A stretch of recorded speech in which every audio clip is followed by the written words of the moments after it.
Ante la duda, Cristo nos da paz y pruebas. Juan 20, versículos 19 al 31.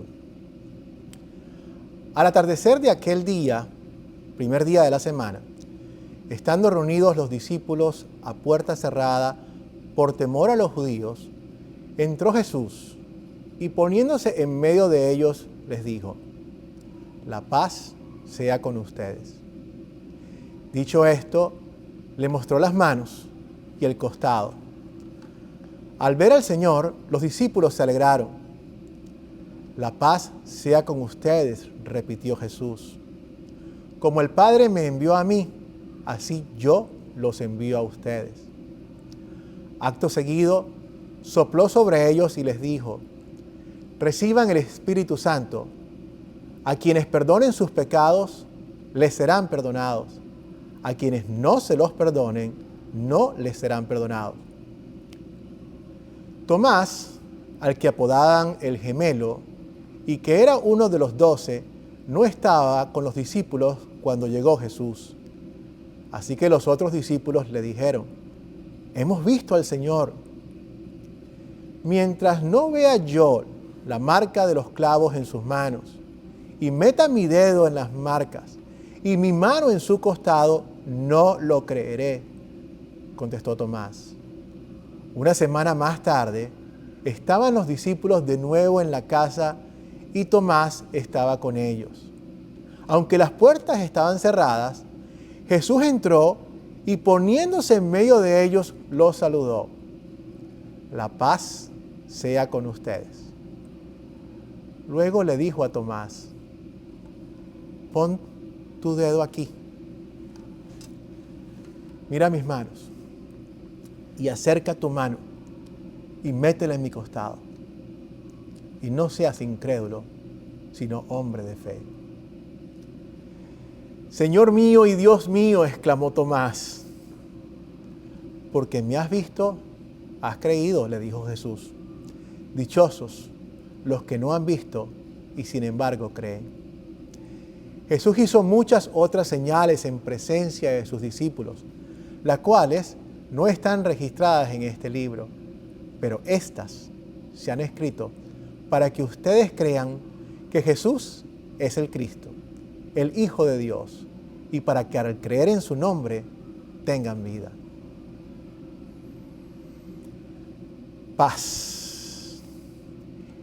Eso era algo que los discípulos ciertamente no tenían aquella primera noche de la Pascua.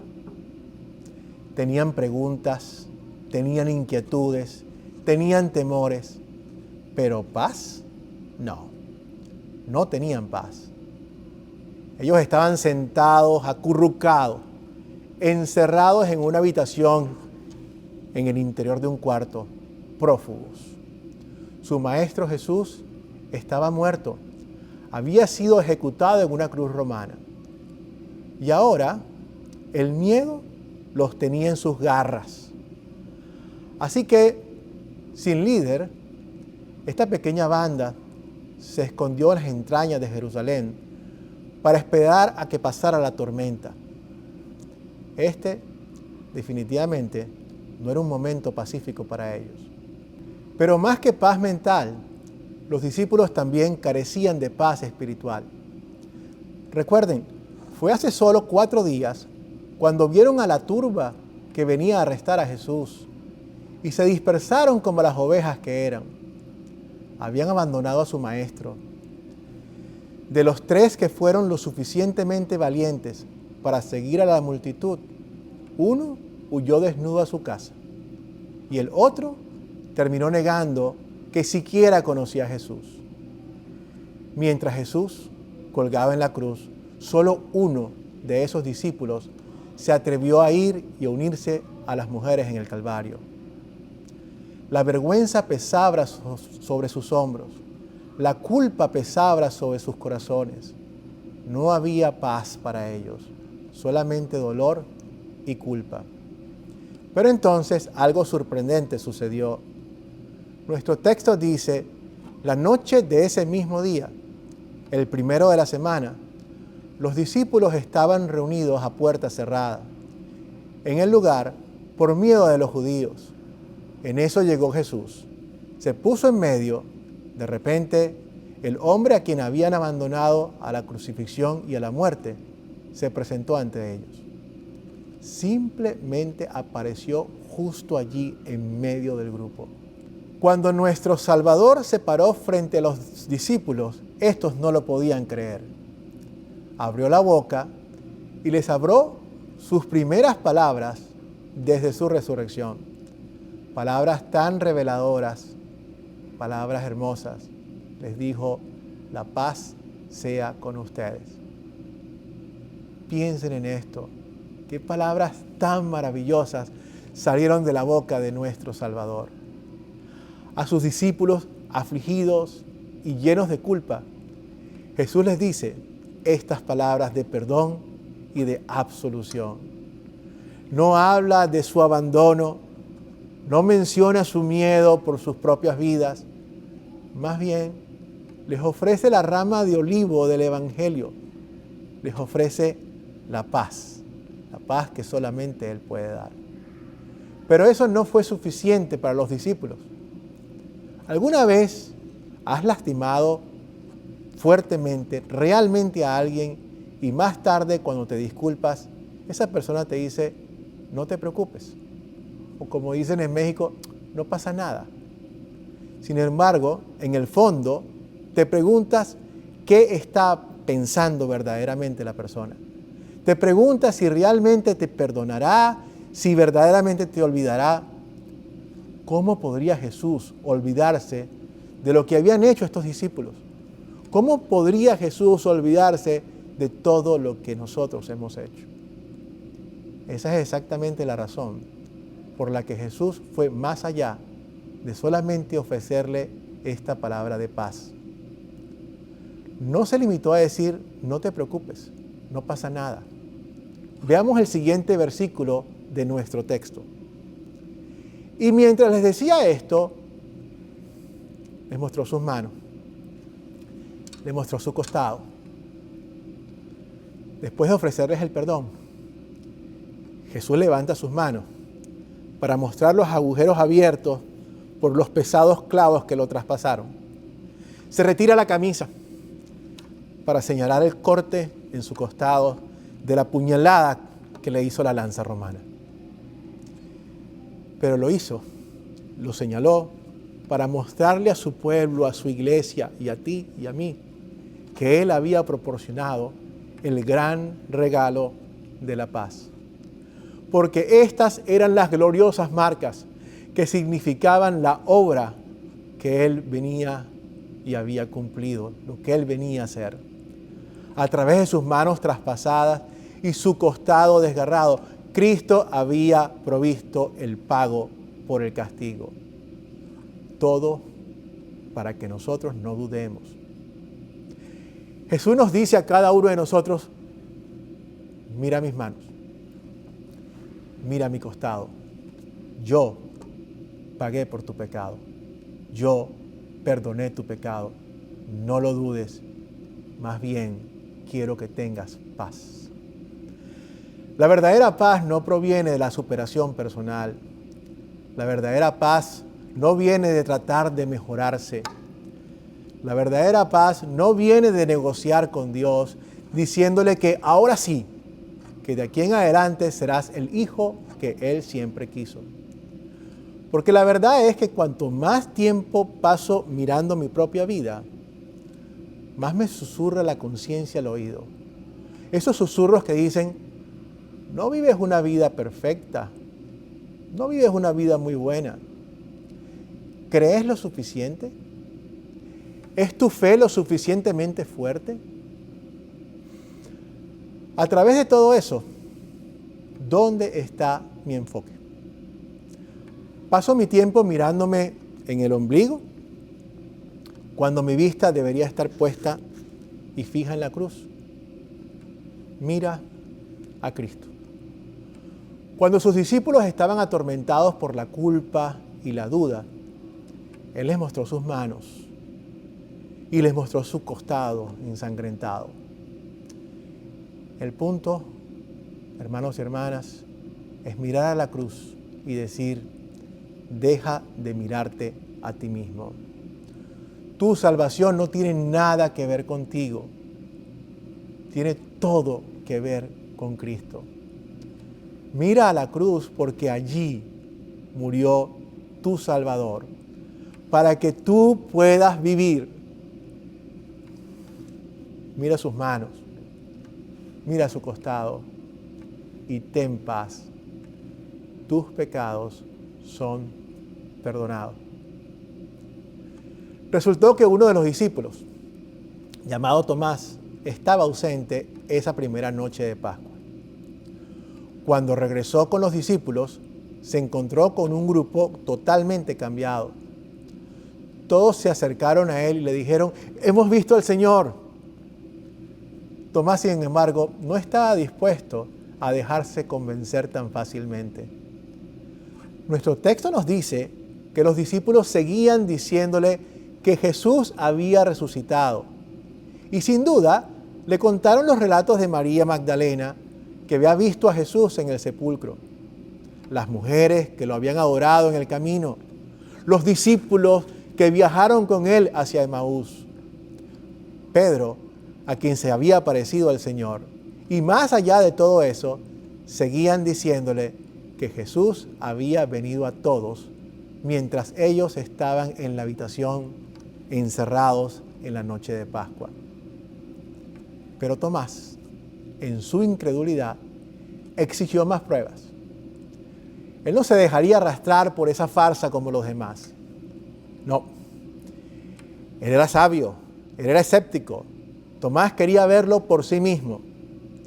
Asumió el lugar del incrédulo arrogante que condescendientemente desprecia a los creyentes porque son unos tontos crédulos. No era suficiente que otros hubieran visto lo que ellos pensaban que era el Señor resucitado. No, Señor. No, Él tenía que verlos con sus propios ojos. Es más que eso, no estaba ni siquiera dispuesto a dejarse engañar por una ilusión. Él necesitaba tocar a Jesús. No era suficiente con que las mujeres que lo habían adorado a Jesús en el camino se hubiesen aferrado a sus pies. No. Tomás necesitaba aún más que eso.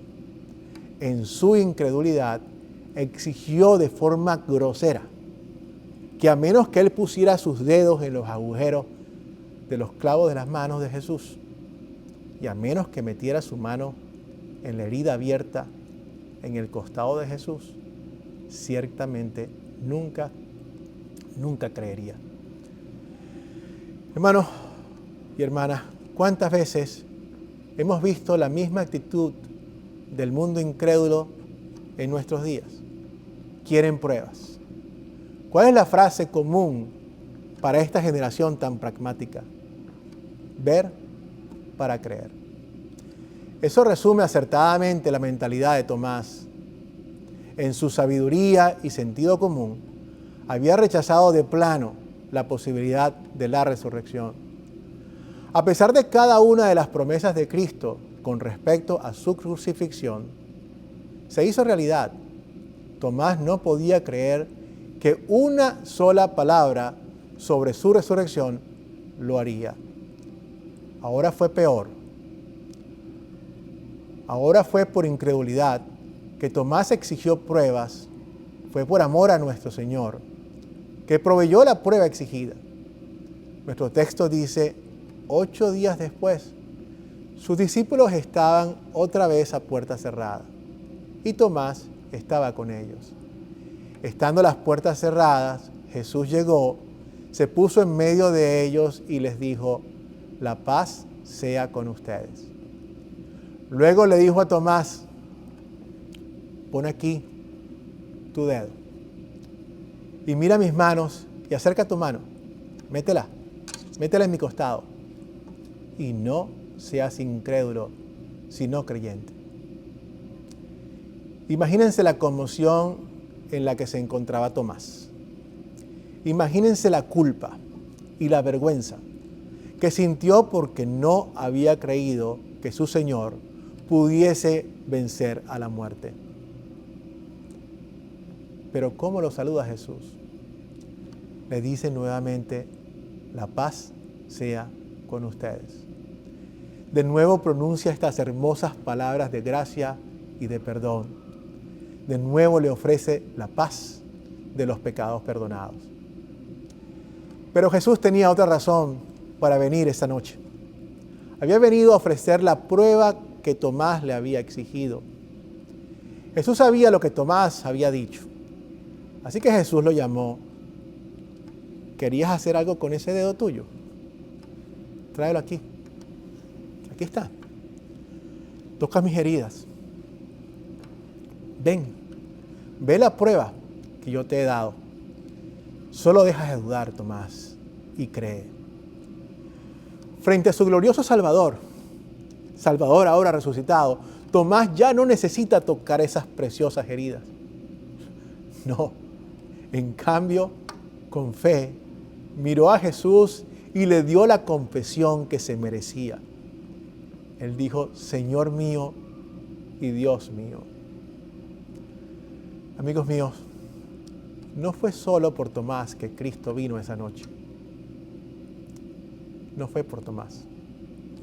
Jesús proveyó ese don de prueba para ti y para mí, para toda la iglesia, para Tomás y para todos los discípulos que habían sido llamados por Cristo para ser testigos de su resurrección. Es por eso que se les apareció y les dio evidencia tangible del cumplimiento de sus promesas, para que pudieran ser testigos en su época para los siglos venideros.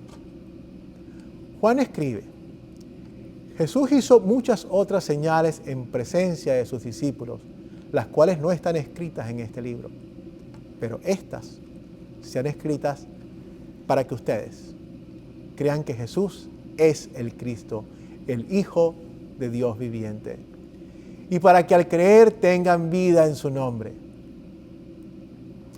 Este es su testimonio para ti y para mí. A través de los ojos de las Escrituras podemos ver a nuestro Señor resucitado. A través de sus dedos podemos tocarlo. No seamos como Tomás. No podemos escoger qué palabras y promesas de Dios queremos creer.